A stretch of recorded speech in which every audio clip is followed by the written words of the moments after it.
Jesus once said, "By their fruits you shall know them."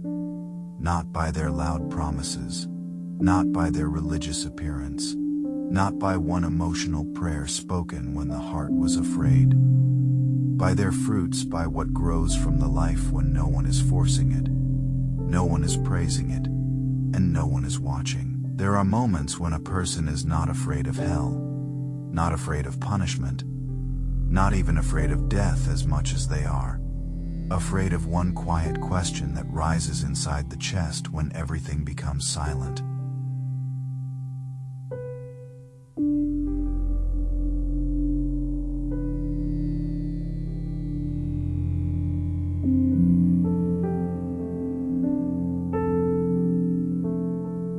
You can sit in a room after the prayers have ended, after the songs have faded, after the Bible is closed, and still feel that old emptiness breathing under the surface. You can say the right words, do the right things, appear calm before people, and yet secretly wonder why the same anger still wakes up in you, why the same fear still controls you, why the same shame follows you into places where nobody can see it.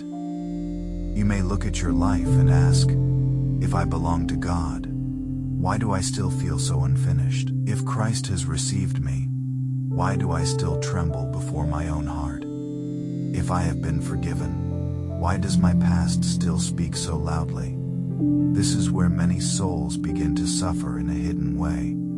They do not suffer because they hate God, they suffer because they want Him, but they do not trust what they see in themselves. They are tired of pretending, tired of measuring their spiritual life by moments of emotion, tired of promising that tomorrow they will become stronger, cleaner, calmer, more faithful, only to discover that tomorrow still carries the same weakness in another form.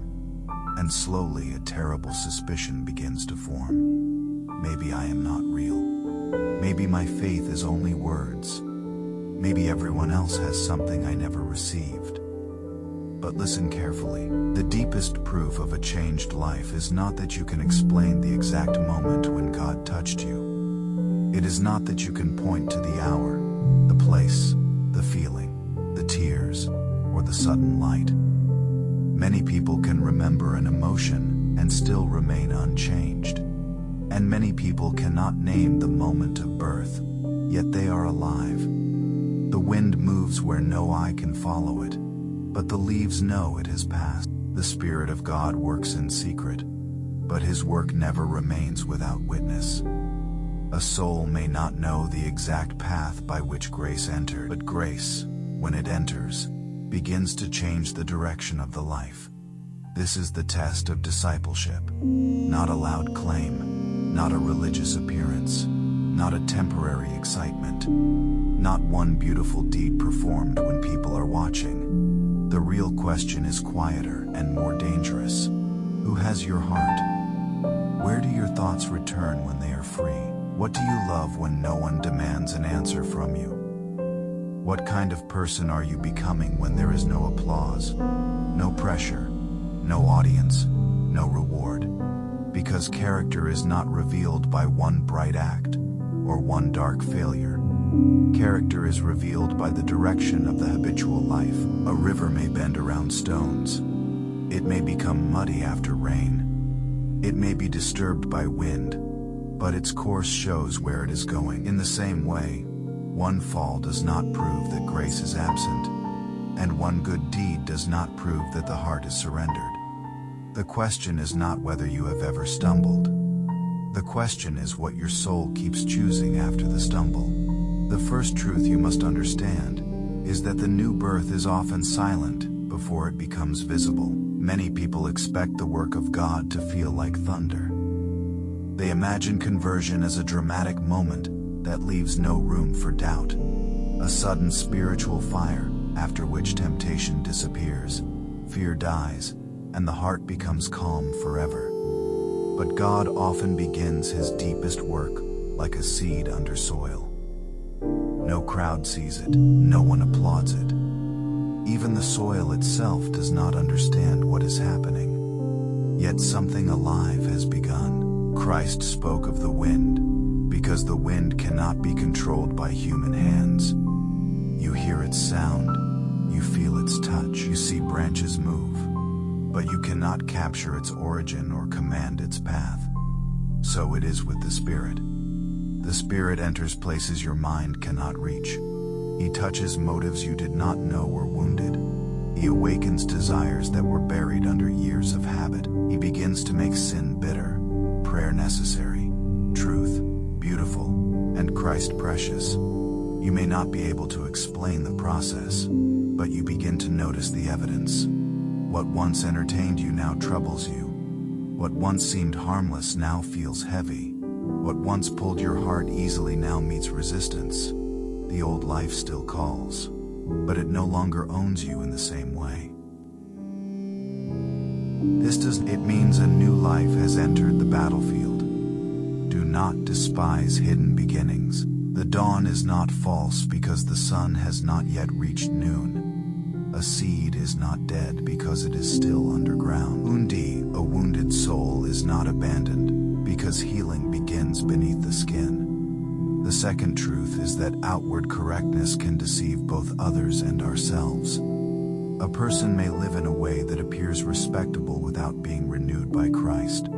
Human pride can produce discipline. Fear of shame can produce morality. Desire for approval can produce kindness. Self-respect can avoid visible evil. Even selfishness can perform generous actions if generosity protects its image. This is why the test cannot be only, do I behave well when behavior benefits me?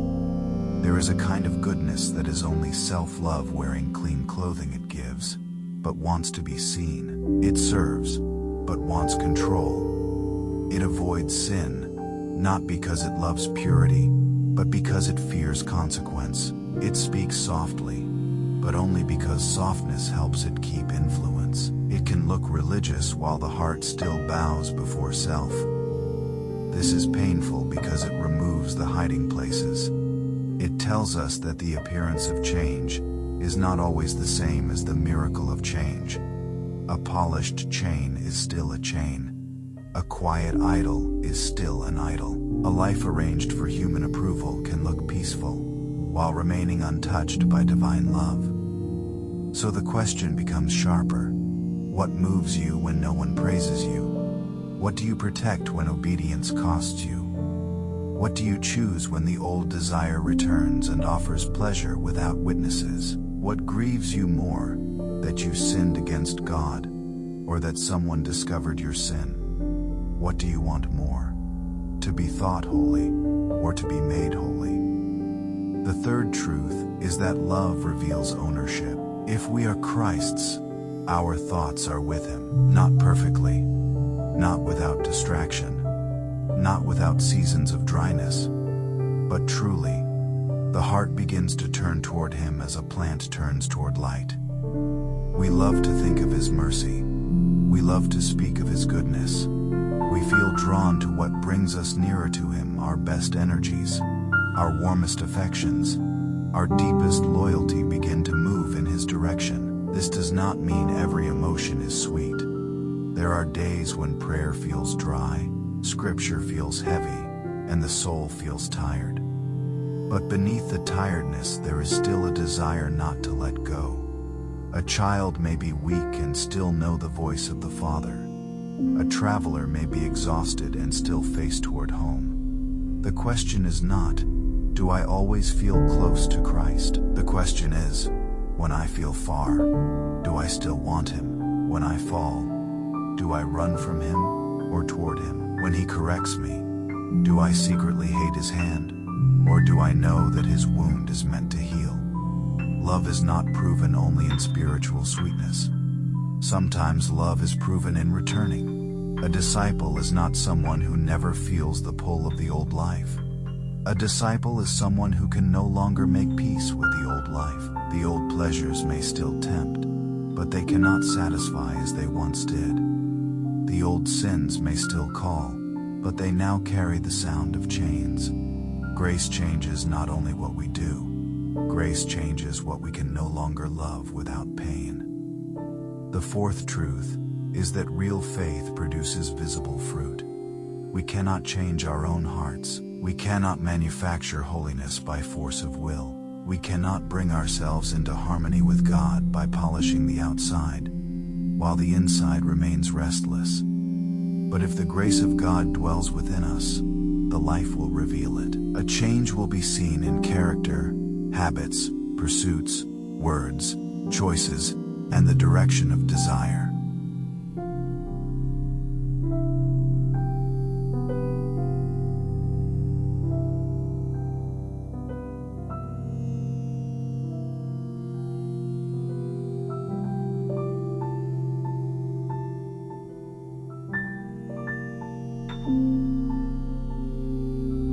When the heart is renewed, the life begins to bear witness, sometimes slowly, sometimes imperfectly, but truly. The proud become teachable, the harsh become gentler, the selfish begin to notice the wounds of others, the careless become watchful, the bitter begin to release what once fed their anger, the impure begin to hunger for cleanness, the prayerless begin to speak to God. Not only in crisis, but because the soul needs breath. Do not measure fruit only by speed. Measure it by direction. A tree in winter is not dead because it has not yet blossomed, but if spring never comes, if there is no bud, no tenderness, no sign of life, then the question must be faced. Grace may grow quietly, but it does not leave the soul unchanged. The fifth truth is that obedience is not the price of acceptance. This distinction can save a soul from despair. We do not obey in order to make God willing to receive us. Christ has already opened the way. We do not earn mercy by becoming impressive. We receive mercy because we are needy. But the heart that has truly received mercy begins to love the one who gave it, and love always seeks expression. If a person says, "I know him," but has no desire to walk with him, no sorrow over sin, no hunger for his will, no movement toward his character, then the words become empty. Not because obedience purchases salvation, but because salvation awakens obedience. Fire gives warmth. A living spring gives water. A living faith gives a changed life. A person may fail many times and still belong to Christ, but a person cannot belong to Christ and remain content to be ruled by the thing that crucified him. The cross does not make sin safe. The cross reveals what sin costs. Grace is not permission to sleep in chains. Grace is the hand that breaks them. The sixth truth is that the closer you come to Christ, the more clearly you see your own weakness. This is one reason sincere people often suffer more deeply than careless people. The careless heart compares itself with other sinners and feels comfortable. The awakened heart compares itself with Christ and feels poor. The nearer you stand to light, the more dust you see, the more you behold his purity, the less you trust your own. Do not mistake conviction for rejection. The Spirit reveals your need because he is leading you to healing. A surgeon does not expose the wound to mock it, but to cleanse it. God does not show you your weakness so you can drown in shame. He shows it so you will stop leaning on yourself. The proud person says, "I am better than I was." The growing disciple says, "Lord, without you, I am nothing." This humility is not failure. It is health. The branch that knows it cannot live without the vine is not weak in the wrong way. It is finally wise. There is a strange comfort here. The fact that sin grieves you may be evidence that grace is alive in you. Dead hearts do not mourn separation from God. A stone does not weep because it is cold. If your heart aches because you are not more like Christ, do not use that ache as proof that he has left you. It may be proof that he is calling you closer. The seventh truth is that the test of discipleship is seen in the ordinary life. Many people want a spiritual test that feels dramatic. They want a sign, a feeling, a moment that removes all uncertainty. But God often tests the heart in ordinary places. In the tone you use when you are tired, in the thought you allow when no one sees, in the patience you show when interrupted, in the honesty you practice when lying would help you, in the mercy you extend when your pride wants revenge. The battlefield of discipleship is often not a mountain. It is a kitchen, a workplace, a message left unanswered, a temptation opened on a screen, a memory that returns at night, a conversation where you can wound or heal. Small choices reveal deep loyalties. Do not despise ordinary obedience. A holy life is not built only by great sacrifices, but by repeated surrender in hidden moments. The stone steps to a temple are worn down not by one dramatic footstep, but by thousands of quiet ones. If you want to know what owns your heart, watch what you return to. Watch what you excuse. Watch what you defend. Watch what you feed when you are tired. Watch what you become when you do not get what you want. These moments tell the truth more clearly than religious words. The eighth truth is that growth does not make you self-confident. It makes you Christ-dependent. The true disciple does not become proud of progress. Progress makes him grateful. He knows who carried him. He knows how. He remembers the pit. He remembers the patience of God. He remembers that every victory was received, not manufactured. This is why the Christian life is not a performance for God, but a daily abiding in Christ. The branch does not visit the vine once, and then try to bear fruit alone. It remains, it receives, it lives from another life. So the soul must remain in Christ by trust, prayer, surrender, obedience, and continual dependence. When you wake, give Him your heart before the world takes pieces of it. When temptation comes, do not negotiate with it in your own strength. Turn your face to Christ quickly. When you fall, do not hide in shame for days, as if distance could cleanse you. Return at once. When you do good, do not worship your improvement. Give thanks. When you feel nothing, faith is not a feeling you protect. Faith is a hand that keeps reaching for Christ. And now, bring the question home. Do not ask only, did I once feel something? Ask, what direction is my life moving? Do not ask only, do people think I am religious? Ask, what does my heart love in secret?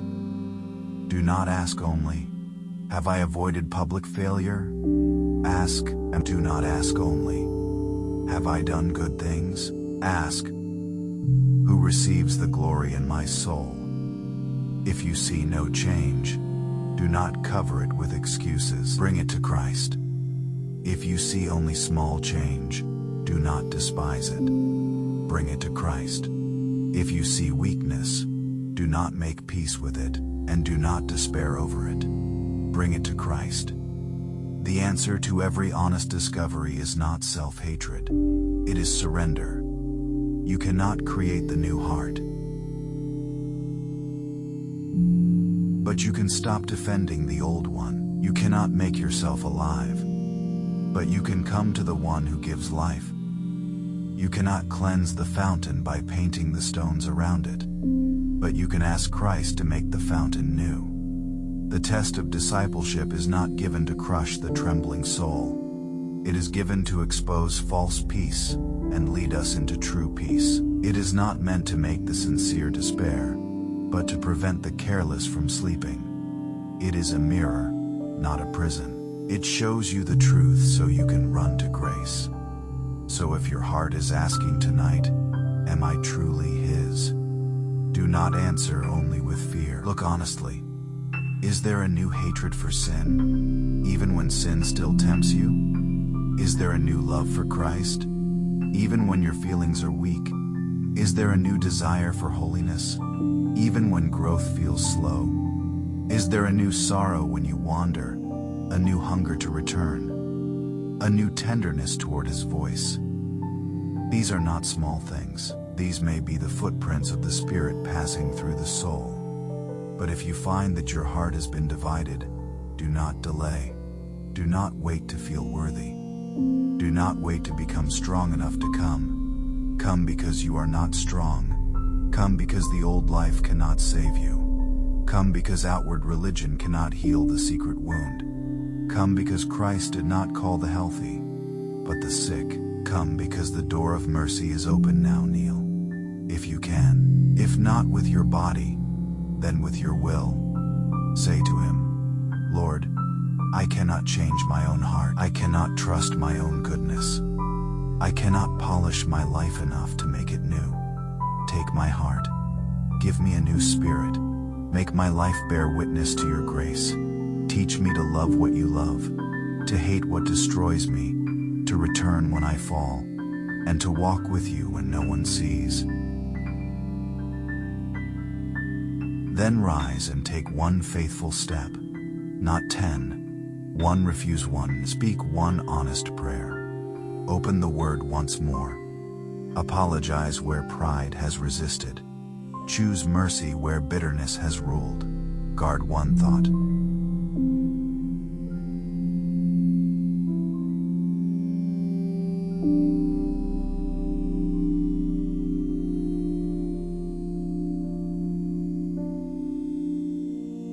Turn from one darkness. The Spirit may work silently, but the life will begin to testify, and little by little, as Christ becomes dearer, as sin becomes heavier, as obedience becomes more natural, as humility becomes deeper, you will understand. I did not make myself new. God was working where I could not see. And the world may not understand your hidden battle. People may only see fragments. They may remember who you were. They may doubt what God is, but heaven sees the turning of the heart. Heaven sees the secret surrender. Heaven sees the tear you did not perform for anyone. Heaven sees the old desire refused in silence. Heaven sees the trembling soul choosing Christ again. Do not live for the appearance of discipleship. Live from the life of Christ within. Do not be satisfied with looking clean while remaining unchanged. Ask for the real thing. Ask for the heart that loves Him. Ask for the life that bears fruit. RS fruit. Ask for the quiet power of the Spirit that moves like wind and leaves evidence in every branch.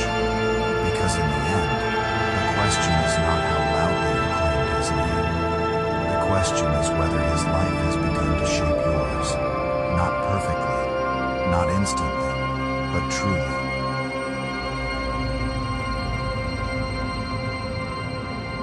Old things pass away one surrender at a time. New things become visible one obedient step at a time. And the soul that belongs to Christ, though weak, though trembling, though still learning how to walk, will keep turning toward the light. That turning is not nothing. It may be the sign of life.